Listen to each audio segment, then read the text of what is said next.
Hey friends, so check this out. This is a Poi hybrid, specifically a combination of a 3-petal anti-spin flower mixed up with an extension. We usually call this Poi pattern the Mercedes. And though I've done many tutorials on this move in the past, I have just come up with what I think is by far the easiest approach that I have ever seen for getting this trick down, and I'm going to share it with you in this video.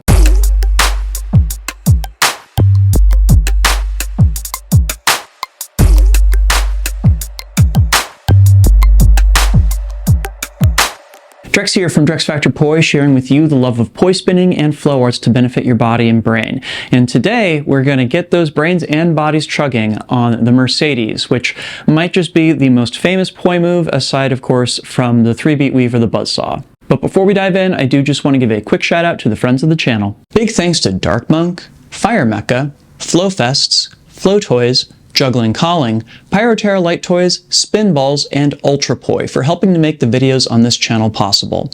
You can learn more about all these awesome companies and the work that they're doing to support flow artists like yourself by checking out the links down in the description of this video. And special thanks to the non-business friend of the channel, Pekka Pekkonen. Thank you so very much for supporting my channel, my work, and my mission. Okay, so quick explanation here. This is the Poi Mercedes. With my left hand here, I'm performing a 3-petal anti-spin flower. That means that as my hand is going around counterclockwise relative to me, the poi is spinning around clockwise. At the same time, I'm having my right hand perform an extension. This is a hybrid. That is, it's the product of two dissimilar poi moves being kind of grafted together into one smooth, continuous pattern. And it is also a Polyrhythm hybrid. That is, you can see that there are 2 downbeats in the triquetra. That is 2 spots where the poi go beneath my hand. 1, 2, 1, 2. And only 1 spot where the poi in my right hand goes beneath my hand. Just right there at the bottom. So it's kind of a cool combination of shapes here because it moves between 2 different timing and direction modes. That is, I am in together opposites up top, and I am in split time opposites down below.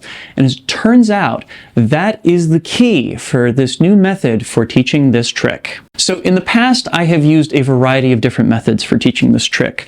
One of my favorites has long been to teach people how to do linear extensions, that is moving their hands back and forth in a straight line as the poi spin around them, and then adding up neighboring linear extensions. If you want to learn this way, it takes a lot longer, but it does mean that you'll have better technique. I'll go ahead and link to it down in the description. And of course, I've also talked extensively about the weird things that happen with the planes of the poi as you're going through the Mercedes, and yes, we will talk about in this one too. But recently I had a student who didn't have any of that information under her belt and was really keen on learning the Mercedes, and I found something kind of unexpected that I could give her to put the pieces together. So the first step of this is going to be to get really comfortable with 2 different things. Number 1 is going to be a thread the needle or a butterfly that you perform, of course, in together opposites. And the other one is going to be being able to perform a split time butterfly, because you're going to need to switch back and forth between these 2 things. Make sure that you have these both really well down in muscle memory, because otherwise the transitions between them are going to be real rough. So the first thing we're going to want to do is tweak our thread the needle just a little bit. Namely, we're going to kind of work on making it bounce back and forth across our body.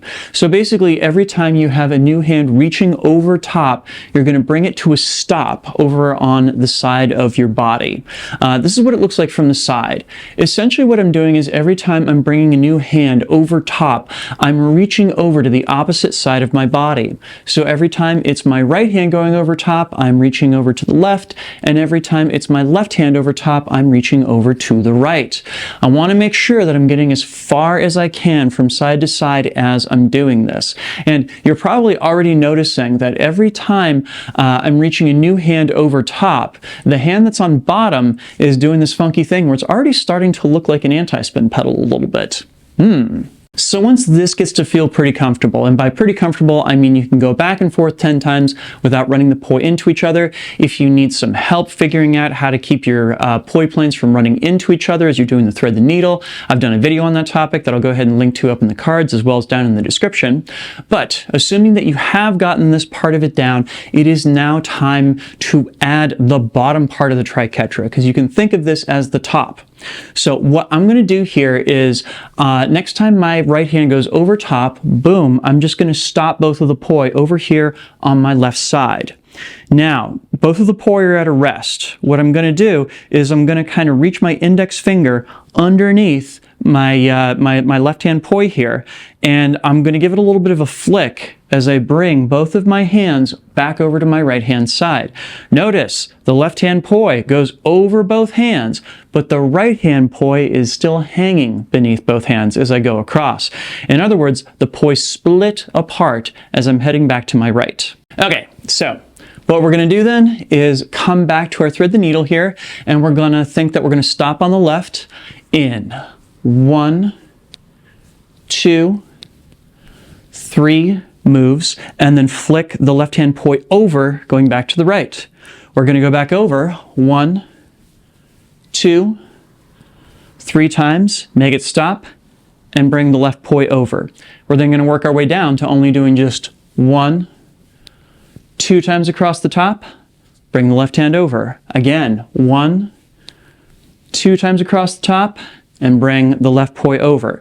Now we're going to try and just do 1 beat across the top, and then flick the left poi over. 1 beat across the top, flick the left poi over. 1 beat across the top, flick the left poi over. If you are like both my student and I as you were working through this, there's going to be a moment over here on the right where there's going to be a little bit of confusion in terms of like getting the poi moving again, where you want your planes to be. You're going to want that left hand here to be the poi plane that is on bottom, and the right hand poi plane to be the one that's on top as you go back over to the left. I'll show you that here right quick. So as I'm going over, it's my right hand on top, my left hand on bottom, boom, and then I move back over to the right. Notice that I'm switching from having my right hand in front over here to having my left hand in front over here, and my left hand remains on front / on bottom until I get back over to my left hand side here. So left in front, still left in front, then right in front. Left in front, still left in front, right in front as I go around. So this is going to be very slow and very awkward as you're first learning how to do it, and that's totally fine. But as you get to be more comfortable with this, you can try and take less time to pause when you do both the stop over on the left-hand side as well as switching back to that thread the needle / butterfly going over top, like so. You can try and make it feel more continuous, and as you get more and more comfortable with this, you can try and pick up the pace just a little bit, and voila, before you know it, the Mercedes emerges. Pretty rad, huh? Things to watch out for as you're doing this. Once again, let's take a look at what's happening with the planes here. So as I'm going over to the left-hand side, again, my right-hand poi plane is going to be in front of my left-hand poi plane, and then they switch to having the left-hand poi plane in front and the right poi plane behind over on the right here. And then going across the top, it is my right hand on top, so the poi plane at the top is kind of tilted back towards me in this little X shape right here. So I've got the right hand poi plane tilted back towards me, and then over here I've got the right poi plane kind of pointed out a little bit away from me, and as I move across to the opposite side, I've got the left hand poi plane pointed just a little bit away from me. So I'm kind of having to move my poi planes around just a little bit as I'm going around here to make sure that the poi cannot run into each other. And of course, once you learn this with the left hand doing the 3-petal anti-spin flower, you can also learn it with the right hand doing the 3-petal anti-spin flower. Here's how. Again, if we go back to our friend, the thread the needle that is bouncing back and forth across the top here, rather than pausing over on our left-hand side, we can instead pause over here on the right-hand side. From this position right here, I reach my index finger underneath the tether of the right-hand poi and flick it over top as both of my hands reach back over to the left. Again, I can do the thread the needle with the left hand coming over on top, heading back over to the right, and then flick the right-hand poi head over top, heading back to the left. So I go over top and flick, over top and flick, over top and flick, over top and flick until, hey, look at that. My Mercedes has emerged once again, this time with the opposite hand doing the anti-spin. And of course, the really fun thing that comes out of learning how to do the Mercedes going both ways is that now we can reverse the direction of the Mercedes whenever we want to. I highly recommend doing that at either of those bottom corners because that's a spot that we're already kind of used to stopping in, and it creates a nice and cool poi pattern in and of itself to switch back and forth between the two. Far out, huh? Hopefully this has demystified one of my favorite poi patterns for you all out there. If you go ahead and learn this, please post a video of yourself doing it online and make sure to tag me. I love seeing people's hard work as they're learning all these different poi tricks, so help me out in that regard. Be sure to like, comment, share, and subscribe to help other people find this video, and of course, to help my channel grow.